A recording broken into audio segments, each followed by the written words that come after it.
할렐루야, 주님을 찬양합니다. 날씨가 여름 날씨로 다시 들어온 것 같아요. 아주 화창한 날씨가 되었는데 여러분 건강 어떠십니까? 하나님과의 관계의 건강은 또 어떠신가요? 하나님과의 관계가 친밀하고 또 여러분이 하나님으로부터 만족하고 흡족한 그런 양식을 또 그런 능력을 또 그 사랑을 은혜를 받고 계십니까? 저는 여러분들을 위해서 그러한 관계가 되도록 계속적으로 지속적으로 기도하고 있습니다. 제가 여러분들을 사랑하는 표시가 또 여러분을 생각하고 그 다음에 여러분을 위해서 중보할 수 있는 중보적 기도, 이것이 저의 사명이라고 생각해서 뒤에서 여러분을 위해서 기도를 합니다. 여러분 힘내시고 용기 내시고 오늘 말씀을 통하여서 또 하나님의 은혜를 깨닫는 시간이 되어지길 원합니다.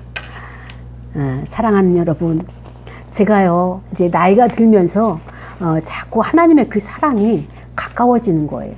그리고 예전에는 그 말씀을 준비하면서도 그 분석하고 그 다음에 또 이제 그 사람들에 대해서 많은 것을 갖다가 이렇게 분별하려고 하고 해석하려고 하고 그것을 옳고 그름에 대해서 집중을 했다면, 이제는 하나님의 앞에 나가는 것이 즐거운 것이고 그 즐거움을 가지고 찬송을 하는 것이고 또 하나님을 섬길 때는 기쁨으로 섬기는 것이다 라고 하는 하나님의 그 사랑의 측면이 점점 많아지는 거예요. 그래서 일단 제가 마음이 편하고요, 또 일단 제가 행복하고요, 그리고 또 날마다 찬송이 끊어지지가 않고요. 그러니까 어떻습니까? 이 모든 일상사가 여호와를 섬기는 것이다 보니까 하는 일마다 즐겁고 기뻐지는 거예요. 제가 지난주에 여호와 하나님 앞에 이제 지적을 당한 것이 있었습니다. 그 지적이 무엇인가 하면은 이 아파트 옆에 건물을 짓고 있어요. 집을 3층짜리 주택을 짓는데 이 그 암초를 만난 거예요. 그래서 암초를 만나다 보니까 그 기계로 그 돌을 암초를 뚫는 가운데 구멍을 9개를 내야 되는데 이 주민들에게 전부 분진이 날라오고 이 화장실이 막 흔들리는 거예요. 그러니까는 그 옆에 있는 우리 그 주민들이 놀래가지고 뛰어와서 그 현장에 가서 항의를 하고 또 이제 그 구청에다가 신고를 해가지고 또 그거를 이제 이제 구청 사람들이 와서 이 조사도 하고 이런 과정들이 있었어요. 그러고 나서 그쪽에서도 아무 소리도 없고, 그래서 제가 이제 여기 이 책임을 맡은 자로서 이 마무리를 매듭을 져야 되겠다 생각에, 그래서 이제는 매듭을 짓고 그것을 이제 하는 과정에서 우리의 입장과 또 그쪽 회사의 입장을 함께 이제 이렇게 협의를 하면서 저희 입장에서는 아주 저렴하고 낮게 그 회사를 위해서 했다라고 생각하는데, 그 회의를 끝나고 이제 지나갔어요. 그런데 제 마음이 무거웠어요.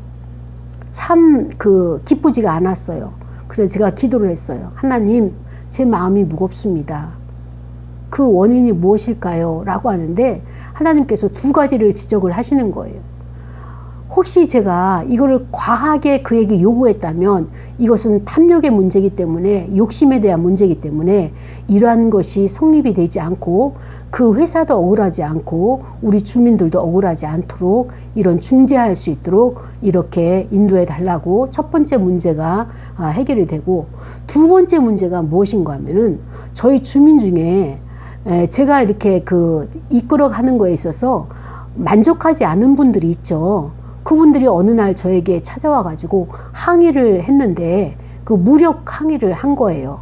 힘으로 항의를 한 거예요. 그래서 그 문제를 가지고 저는 이제 털어버렸어요. 근데 저를 공격했던 그분들은 그 문제에서 벗어나지를 못하고 굉장히 힘들어하는 이런 상태가 되어져 있는 거예요. 그래서 되돌아보니까 그들이 우리 주민 중에 가장 연약한 자였더라.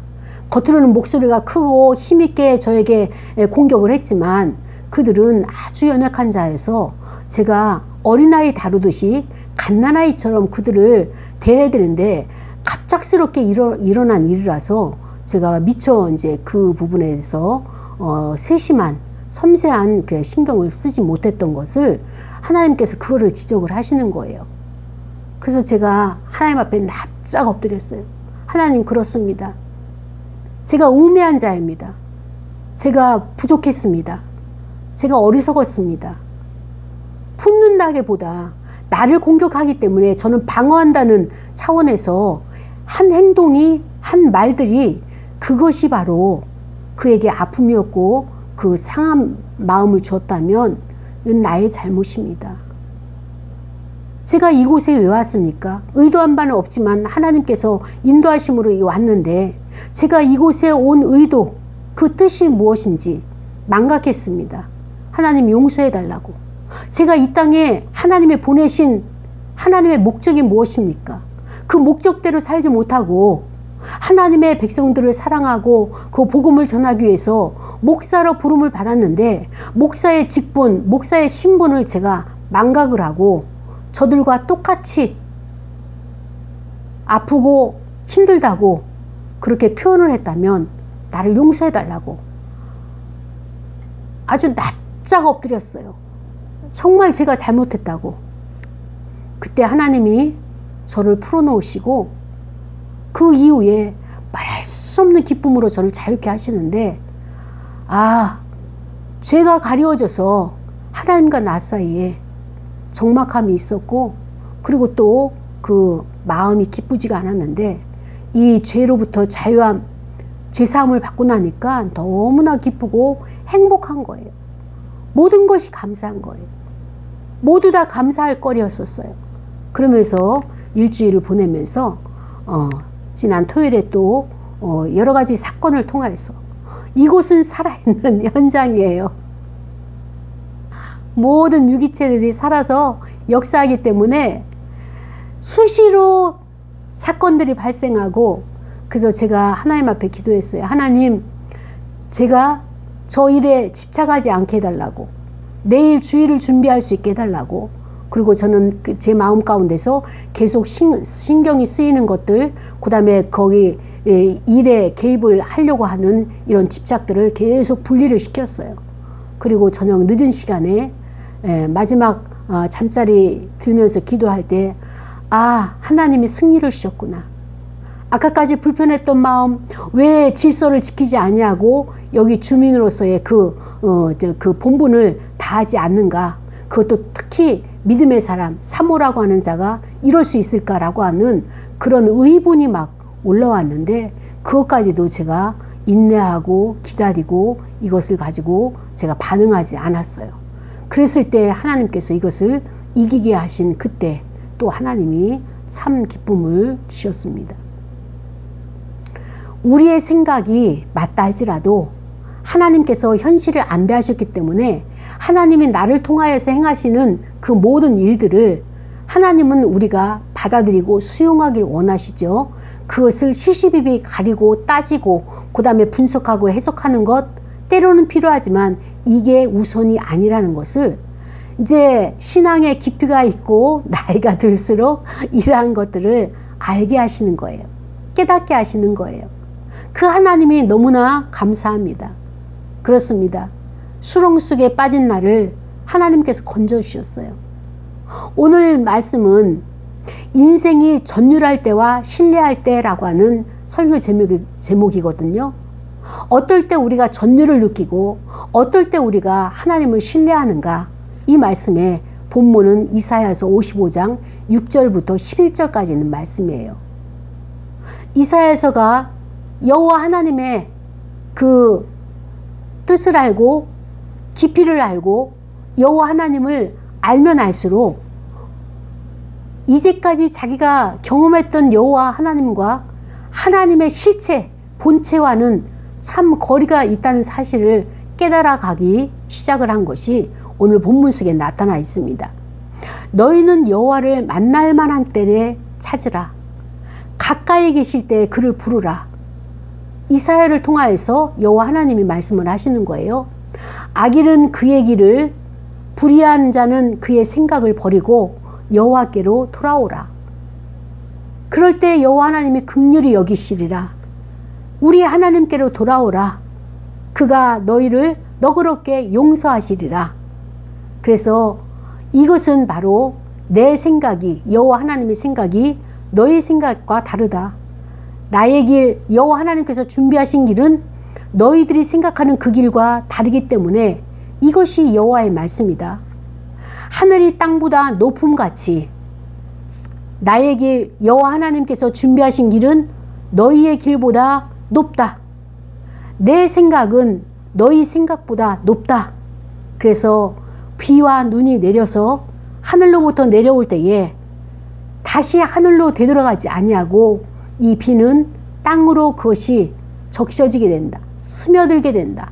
그리고 이 비는 소출을 나게 하고 땅에 묻힌 씨앗들에게 공급하고 땅에 묻힌 모든 식물들과 나무들과 심지어 그 땅을 통하여서 공급받고 있는 모든 피조물들에게 이것이, 이 비가 그 역할을 감당하기 위해서 싹이 나게 하고 파종하는 자에게는 종자를 주게 되고 먹는 자에게는 양식을 주는 것처럼 바로 여호와 입에서 나가는 말도 똑같다.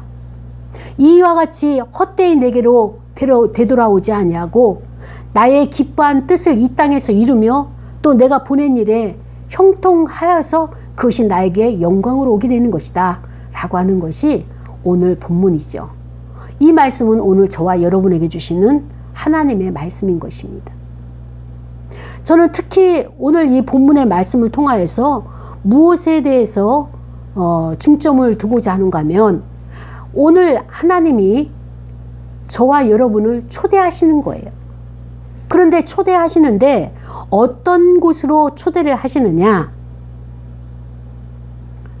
이제 우리가 알고 있는 것과 또 우리가 알고 있지만 내가 순종하지 못한 것과 또 내가 알지 못하여서 순종하지 못한 것, 이런 것들을 내가 이 말씀 속에서 부딪히게 될 거예요. 충돌하게 될 거예요. 내 자신 안에서 어떤 것이 나와서 이 말씀과 부딪히는지 우리가 함께 이 말씀 속으로 들어가기를 원합니다. 지금까지 하나님은 자기 백성들에 대해서 변함없는 하나님의 사랑을 나타내셨어요. 그 자비를, 신실하심을 계속적으로 공급을 해 주셨습니다. 그렇기 때문에 하나님은 우리에게 담대하게 말씀하시는 거예요. 아무것도 염려하지 말고 나에게 나오라. 무엇을 준비하려고 하지도 말고 나의 말을 듣고 나오라. 그렇게 되면, 너희가 돌아오게 되면 그 하나님께서 모든 것을 다 이루어주신다 라고 하는 이 초대의 말씀이죠. 그렇기 때문에 돌아오는 자에게, 여호와 하나님 앞에 나오는 자에게 아무것도 부담을 지지 않고 무엇을 하라고 그것을 담당시키지 아니하시고 오직 여호와께로 나오기만 하라, 돌아오라, 이 말씀을 하시는 것입니다. 사랑하는 여러분, 우리는 구원을 받았어요. 그런데 어떻습니까? 그 구원을 이루기 위해서 내가 어떤 행위를 하고 그 의로워지기 위해서 내가 무엇을 준비를 해야 되는 것입니까? 노력을 해야 되는 것입니까? 오늘 여호와 하나님의 구원은 아무것도 준비가 안 됐지만 여호와의 음성을 듣고 말씀을 듣고 돌아오라는 거예요. 그래서 하나님께서 나의 생각은 너의 생각과 다르고 그 다음에 하나님께 나아가면 그분은 어떻게 하시는가? 나는 하나님 앞에 나아가기 위해서 음성을 듣고 알고는 있고 깨닫고는 있는데 아직까지 하나님 앞에 가까이 나아가기에 주저하는 어떤 것은 없습니까? 생활의 염려로 기도의 제목이 이것이 해결되고 이 응답을 받아야지만이 하나님 앞에 더 친밀하게 나갈 수 있다라고 하는 어떤 조건적인 것을 가지고 계시지는 않습니까? 그래서 내가 돌이켜야 할 생각이나 방향은 없는가 말씀을 비춰보는 시간이 되기를 원합니다. 하나님의 생각은 어떻습니까?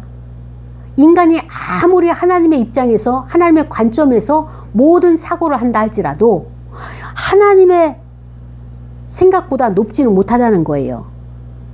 그래서 우리는 어떤 것을 취하는가 하면 이렇게 취하는 거예요. 하나님이 나에게 구원을 베풀어 주시고 그 하나님이 내가 기도할 때 복을 주신다. 내 문제를 해결해 주신다. 라고 하면서 내 생각에 하나님을 맞추는 거예요. 그것을 우리는 자기중심적 기도다 이렇게 표현을 하죠.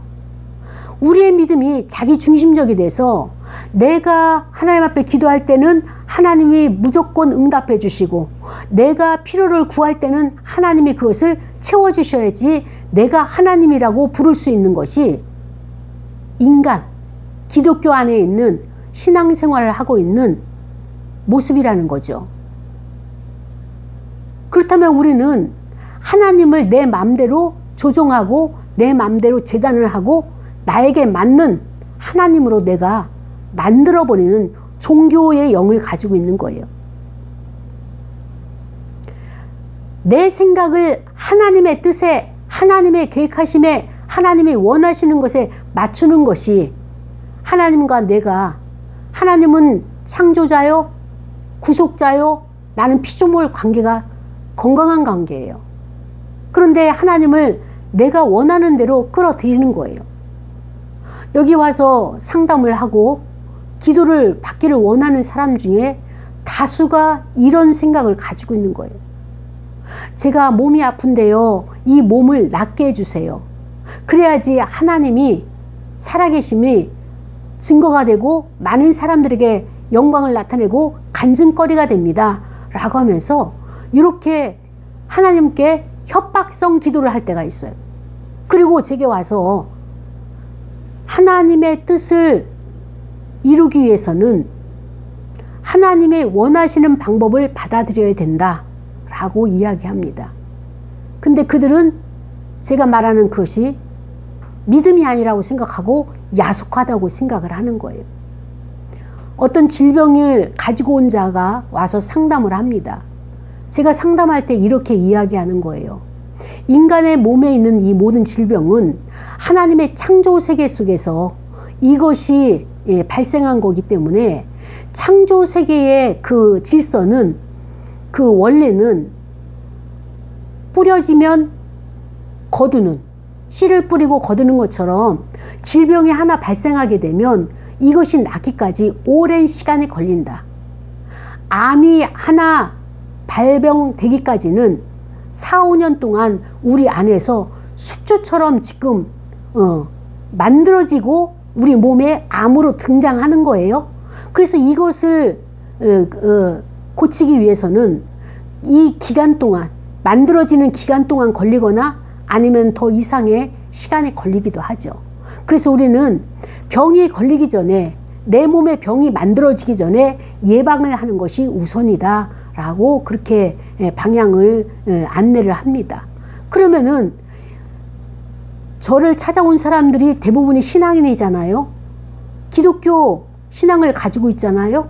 오랜 생활, 신앙생활하고 기도 생활하고 하나님을 믿고 예수 그리스도를 믿는 그 믿음, 성령님의 도움을 받는, 의지하는 그런 믿음을 가지고 오는 사람임에도 불구하고 제게 요구하는 것은 무엇인가 하면은 성경에 예수님께서 손을 얹은 즉 귀신이 떠나가고 손을 얹은 즉 병이 떠나가고 즉각적인 치유, 즉각적인 문제 해결, 즉각적인 병이 떠나감, 즉각적으로 죽은 자를 살리는 그것을 요청을 하는 거예요. 그래서 제가 그분들에게 이해를 시키는 것이, 설명을 하는 것이 무엇인가 하면은 복음을 위해서 선교적 복음이든 지역에 가서 복음을 전하든 나라 외국에 나가서 복음을 전하든 복음을 드러내기 위해서 하나님께서 하시는 과정 중에 기적과 이적과 표적이 있다. 그래서 복음을 그 사람에게 받아들일 수밖에 없는, 그가 평상시에 할 수 없는 일이라고 생각한 그 범주의 것을 기적으로 나타나고 이적으로 하나님께서 행하실 때가 있다. 하나님 나라 확장을 위해서, 하나님의 의를 드러내기 위해서 이 일을 행하신다. 그러나 나의 개인의 질병과 나의 개인의 것을 위해서 하나님이 이렇게 기적과 이적을 베푸시길 원하는 것도 있지만, 그러나 대부분의 모든 질병은 하나님이 창조 세계에서 이 질병을 치료하길 원하신다. 제가 이렇게 설명을 합니다. 그러면 하나님이 창조 세계에서 질병을 치료하는 것은 어떻게 하는 것이냐? 그 예를 잘 듣는 것이 구름이에요. 자연의 모든 이치를 보게 되면, 창조 세계 이치를 보게 되면 구름은 왔다가 잠시 머물고 떠납니다. 우리의 통증은 왔다가 영원히 있지 않고 잠시 머물고 떠나는 거예요. 그런데 통증이 오래 지속이 된다? 그것은 그 몸 질병을 앓고 있는 그 사람이 그 통증을 붙잡고 있는 어떤 요인이 있는 거예요. 사고적인 요인이 있는 거예요. 생각에 어떤 요인이 있는 거예요. 그 속에, 질병 속에 숨으려고 하는 어떤 그런 성격적인, 아니면 어떤 그 사람만의 그런 심리적인 그 발달 요인이 있기 때문에 이것으로 인해서 그 머물고 있는 그 시간이 길어질 뿐이지 통증은 사라지게 된다라고 그렇게 설명을 합니다. 그러면은 이분들은 생소한 거예요. 내가 이제까지 믿었던 하나님은 어떤 하나님이냐? 내가 기도할 때 응답해 주시고, 내가 문제가 있어서 이것을 해결해 달라고 할 때 이 응답을 주셔서 이제까지 살아왔는데 왜 목사님은 왜 이렇게 다르냐? 라고 이렇게 질문을 하는 분들이 있으시죠. 그렇습니다. 그러면 여러분이 내가 기도할 때 응답해 주셨고 나와 함께 하시는 그 하나님을 믿고 왔어요. 그리고 내가 어려운 일 당할 때마다 해결해 주시고, 어려운 일 당하지 아니하도록 막아주시고, 이런 하나님을 여러분들이 선호하고 있죠. 그 하나님을 믿고 있는 거예요. 그러다 보면은 어떤 일이 발생하는가 하면, 인생을 살면서 내가 생각지도 못한 일들이 인생 가운데 일어나는 거예요. 상상을 초월한 일들이 일어나는 거예요. 그러면은 그런 믿음을 가지고 있었던 그 사람은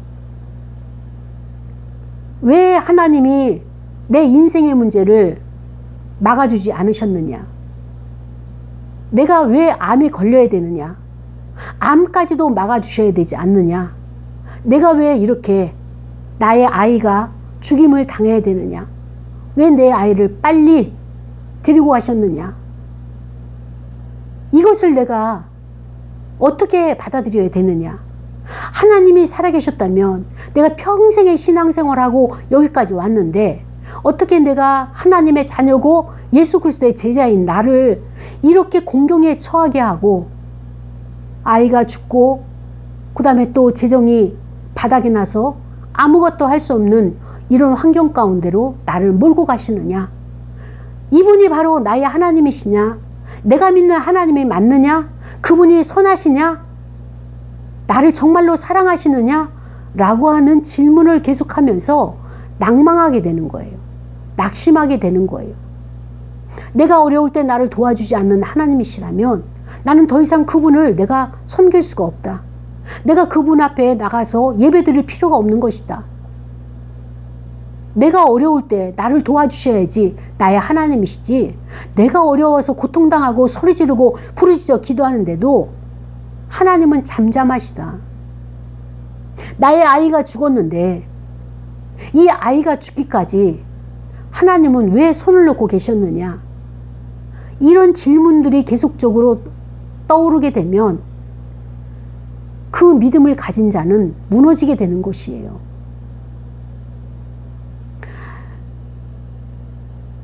반석 위에 세워진 집은 비가 오고 창수가 나도 흔들리지가 아니하고 무너지지가 않는 겁니다. 그러나 모래 위에 지은 집은 비가 오고 바람이 불면 쉽게 무너지게 돼 있어요. 우리가 복음이라고 하는 것을 다시 한번 우리가 점검을 해야 되는 시점이 되었다고 하는 것입니다. 하나님을 신뢰한다고 하면서 우리는 어떻습니까? 나에게 유익을 주고 나에게 좋은 것으로 복을 내려주시는 그 하나님을 신뢰해요. 웰컴이에요.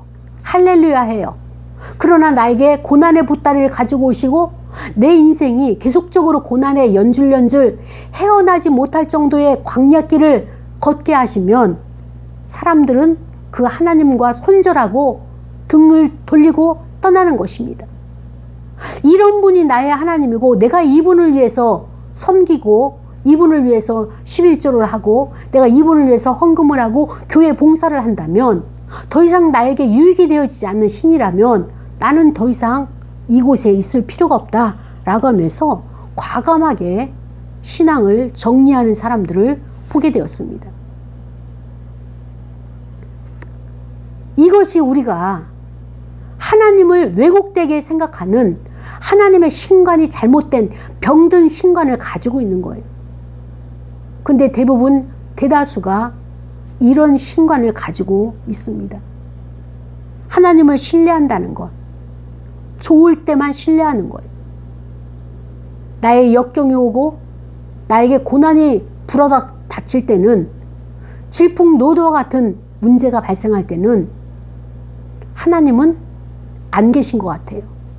당장 이 문제를 해결해 주셔야 되는데, 당장 부도를 막아야 되는데 그 부도가 안 막아지는 거예요. 그래서 경제사범이 돼서 감옥에 가는 거예요. 퀘션이 드는 거예요. 하나님은 정말 살아계실까? 그렇다면 나의 형편과 처지를, 이 상황을 아시는데 왜 나를 구원하지 않으실까? 내가 잘못 믿고 있는 것은 아닌가? 하나님이 없는데 내가 있다라고 착각을 하고 내가 상상 속에서 그 하나님을 믿고 있는 것은 아닌가? 라고 우리가 하나님 앞에 나를 도와주지 아니하시는 하나님, 나를 보호하지 아니하시는 그 하나님, 하나님이 나를 나랍게 인정하지 아니하셨기 때문에 매번 나를 부당하게 이렇게 대하시는 그 하나님을 향해서 이제 적개심이 올라오기 시작을 합니다. 많은 교회와 목회자들이 이렇게 메시지를 합니다. 하나님을 사랑하십니다. 맞아요. 저도 그렇게 외칩니다. 그리고 하나님을 사랑하시기 때문에 당신이 당신의 인생을 마음껏 누리시기를 원하십니다. 맞습니다. 그런데 문제는 어떻습니까? 좋은 것에만, 우리의 세상의 가치로 많은 사람들에게 드러낼 수 있는 것으로만 아니라 고난도 고통도 함께 적용을 해야 되는 것이에요. 하나님은 예수 그리스도를 통하여서 나를 찾아오셨어요. 찾아오시면서 나의 죄를 담당하시기 위해서 그 아들 예수 그리스도를 십자가에서 돌아가시도록 하나님은 허용하셨어요. 허락하셨어요. 그리고 나는 나의 죄를 예수님에게 전가시키고 그분에게 담당시키시고 나는 자유함을 얻었어요. 기쁨으로 살아가고 있습니다. 그리고 내 마음속에는 살아계신 성령 하나님을 모시면서 용서받은 죄인으로서 의롭다 칭함을 받으면서 살아가죠. 얼마나 행복한지 몰라요. 그런데 우리의 인생이 순탄할 때에는 기쁩니다. 할렐루야가 저절로 나와요. 그러나 힘들 때는 하나님이 안 계신 것 같은 것, 이게 가짜 믿음이라는 거죠. 여기서 우리가 하나님이 우리에게 요청하시는 것은 무엇이냐? 기쁠 때나 힘들 때나 함께라는 거예요. 그래서 우리가 구원받은 우리가 하나님이 우리에게 원하시는 것이 무엇이냐? 첫째는 하나님과 다른 사람에게 사랑을 흘려보낼 사랑의 특권을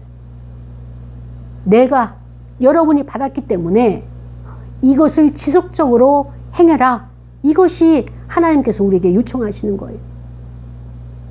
그리스도로부터 제사함을 받고 죄 용서받고 그 다음에 나의 그 영과 혼과 육이 환경이 행복하고 부유하고 풍성할 때는 하나님이 살아계심을 믿고 그분에게 찬양하고 예배드리고 그 헌금 생활을 하지만, 그러나 시험에 낭망이 되고 앞길이 열리지가 않고 우울감에 무기력증에 빠져 있고, 그 다음에 또 거기에 재정 상태가 마이너스가 되고 온갖 것들이 내 안에 먹구름이 몰려올 때는 그 하나님이 보이지가 않고 하나님이 안 계신 것 같아서 하나님으로부터 부여받은 사랑의 특권을 섬기지 못하고 있는 거예요. 그래서 그것을 다른 사람을 사랑함으로써 하나님의 선한 목적을, 하나님의 그 신실하심을 드러낼 수 있는 기회를 주셨음에도 불구하고 숨이 막히는 현실 속에서 그것을 우리가 네, 알겠습니다, 순종하겠습니다, 이렇게 받아들이는 것이 아니라 반대로 그것을 해석을 하는 거예요. 하나님은 나의 힘든 시절을 좋은 시절로 바꿔주셔야 된다. 나의 지금 어려운 이 환경을 보다 나은 환경으로, 이 고통을 소망으로, 나의 이 고난을 이제 기쁨으로 바꿔놓으셔야 된다. 근데 그 하나님은 나를 위해서 그 일을 하지 않으신다. 나는 하나님을 믿고 신뢰하고 여기까지 왔는데 왜 하나님은 나를 위해서 나를 내가 신뢰하도록 일을 행하지 아니하시느냐? 이것이 종교인들이 가지고 있는 질문을 하고 있는 것입니다. 우리가 하나님을 신실하게 믿고 나간다면 인생에는 문제가 와요. 그러나 우리가 가는 길은 어떤 길입니까? 기독도로서 천국을 향해서 순례자의 길로 가고 있는 거예요. 꼭 죽어서 천국을 가는 것이 아니라 우리 마음속에서 마음의 천국을 이루는 그 길로 지금 가고 있는데, 나의 인생에서 고난이 올 수 있어요. 또 고난은 한 번에 올 때 겹쳐서 오게 되고 있어요. 그 속성들이 그래요.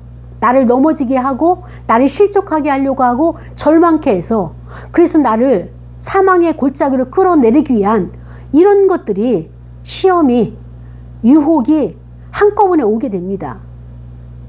그렇게 되면 어떻습니까? 그럼에도 불구하고 고난이 오고 먹구름이 온다 할지라도 여호와 하나님을 만나고 그곳에 주님이 계시고 주님이 계신 곳에 천국이기 때문에 그 주님을 끊임없이 바라보면서 나아가야 될 우리가 환경적 요인으로 인해 가지고 믿음을 내려놓게 되는 이 안타까운 현실을 보게 되는 거예요. 사랑하는 여러분, 환경이 여러분을 구원시킬 수 없습니다. 좋은 환경이라고 여러분을 구원을 인도하는 것도 아니고요. 나쁜 환경이라고 해서 여러분을 끌어내리는 것도 아니에요. 구원을 포기하는 것은 내가 포기하고 내가 그냥 좌절하고 하나님을 손절하는 것이지, 하나님이 여러분들에게 그것을 낭망시키기 위해서, 테스트해서 그 유혹의 나락으로 빠뜨리기 위해서 그 하나님이 여러분을 시험하시는 것이 아니라는 것을 우리가 분명히 알아야 하는 것입니다. 하나님께서 우리를 인생길 가는 데 있어서 성화의 과정을 겪기 위해서, 그래서 끔찍한 고통의 시간들이 있어요. 사춘기 시절을 지나는 청소년들은 예상치도 못한 이 호르몬의 변화로 엄청난 내적인 그 힘겨움을 겪어내야 되는 것이에요. 그러나 그 시기가 지나고 나면 어떻습니까? 40, 50대에서 또 갱년기라고 하는 엄청난 회오리 바람이 질풍노도같이 우리의 모든 마음과 생각을 흔들어 놓습니다. 여기서 견뎌낸 자가 많지가 않아요. 우울감에 빠지죠. 그 다음 무기력증에 빠지죠. 그리고 인생이 무상하죠. 마음이 허전하고 공허하죠. 어떤 것으로 채울 수가 없는 그 공허함 가운데 견딜 수가 없는 거예요. 그러면서 질문을 하죠. 하나님 정말 살아계십니까? 그렇다면 나의 환경은 이렇게 어렵고 마음은 공허하고 마음 둘 곳이 없는데 어떻게 살아야 되겠습니까? 이렇게 부르짖고 기도하는 자가, 하나님을 찾는 자가 여호와 하나님을 만나게 되는 것입니다. 하나님은 우리에게 끔찍한 고통을 견디신 예수님을 보면서 우리를 계속적으로 그 고통 속에 있는 예수님과 마주하게 하시면서 예수님이 어떻게 그 고난을 이기셨는가, 그 고통의 시간을 어떻게 하나님의 영광을 위해서 견뎌내셨는가, 인내하셨는가, 그것을 하나님의 뜻을 이루기 위해서 오랜 기다림을 하셨는가, 이것을 보면서 우리의 인생길에도 주님처럼 주님의 인격을 본받도록 이런 환경을 조성하신다는 사실을 우리가 진리로 받아들여야 되는 것입니다. 앞전에 어떤 여인이 태아가 사산을 했다고 했어요. 그 여인의 믿음은 좋은 남자를 만나서 아름다운 가정을 꾸리고 그 다음에 또 아이들을 토끼 같은 아이들을 출산을 해서 정말로 알콩달콩하게 살아가는 것이, 행복하게 살아가는 것이 꿈이었죠. 그리고 또 하나님을 믿는 믿음 가지고 예수 그리스도를 그 마음속에서 주님으로 모셨기 때문에 그러한 인생이 펼쳐질 것이라고 기대를 하면서 결혼을 했습니다. 해서 결혼을 했는데 그 아이가 침대에서 돌연사를 한 거예요. 돌연사를 하고 나니까 이 여인이 회의가 들어서 하나님을 떠난 그 사례가 아까 말씀드린 사례였습니다. 여러분, 하나님이 이 여인을 보면서 어떤 생각을 하실까요? 이 여인은 여호와 하나님 앞에 왜 막아주지 않으셨습니까? 하나님의 능력으로는 충분하게 이것을 막을 수 있고 우리가 이것을 예방할 수 있었을 텐데 왜 하나님은 잠잠히 계셨습니까? 라고 하는 것이 여인의 항의고요. 하나님께서는 그 여인에게 말씀을 하시는 거예요. 정말로 이러한 일이, 이렇게 끔찍한 비극이 없었으면 더없이 좋았죠. 그러나 어떻습니까?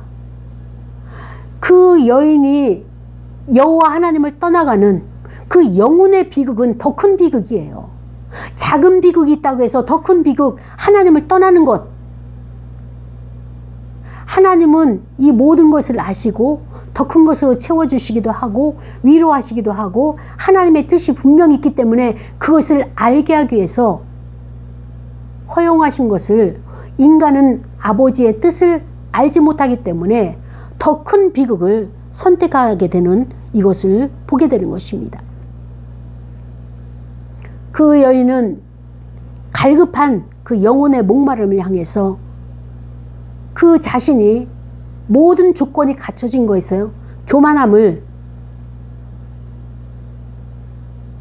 깨닫지 못하고 마땅히 이렇게 살아가는 것이, 하나님의 복 안에서 살아가는 것이, 풍성하게 살아가는 것이 당연하다고 생각한 그것을 어떻습니까? 이 일을 통해서 그 두려움을 하나님께서 알게 하셨고 그 모든 것을 생사화복을 주관하시는 주인이 하나님이시다라고 하는 것을 깨닫도록 기회를 주신 겁니다. 오늘 우리가 기억해야 될 중요한 것은 가짜 복음이, 가짜 기독교인들이 거짓말로 너무나 성실하게 강단에서 이렇게 외친다는 거예요. 하나님의 뜻이 아닌 것을 하나님이 나에게 다 맞춰줘야 되고 내가 하나님을 리모컨으로 조종하는 것이 신관이라고 생각하고 그 하나님이라고, 그게 맞는 하나님이라고 가르치는 것, 선포하는 것, 이것을 우리가 두려워해야 되는 것입니다. 우리는 어려움을 만날 수 있어요. 하나님은 선하십니다. 그럼에도 불구하고 하나님은 사람들이 기쁨을 맛보기를 바라시는 것이 하나님의 뜻이지만 이렇게 어려움을 당했을 때도 하나님을 신뢰하는 거예요. 그 신뢰할 때 그 하나님이 참 하나님으로 여러분을 만나주게 됩니다. 그렇다면 하나님을 신뢰하기 위해서는, 하나님을 만나기 위해서는 어떻게 합니까? 전제가 전율하는 고통의 기도의 시간이 있어야 된다는 거예요. 제가 초입에 말씀드렸죠. 하나님이 저를 찾아오셨을 때 납작 엎드리면서 잘못했다라고 제가 고백한 것처럼 저와 여러분 안에 아직까지도 하나님이 멀게 느껴진다면 이번 주에는 고백하고 참여하는 기도로 나가는 저와 여러분이 되기를 원합니다. 그래서 우리는 인생에 전율할 시간이 있어야 돼요. 그리고 또 나의 인생이 하나님을 신뢰할 그 시간으로 나아갈 수 있는 길이 열려진다는 사실을 깨닫고 오늘 말씀을 생각하면서 다 같이 통성으로 기도하시겠습니다. 하나님 아버지 감사합니다. 연약하고 부족한 저희들 위해서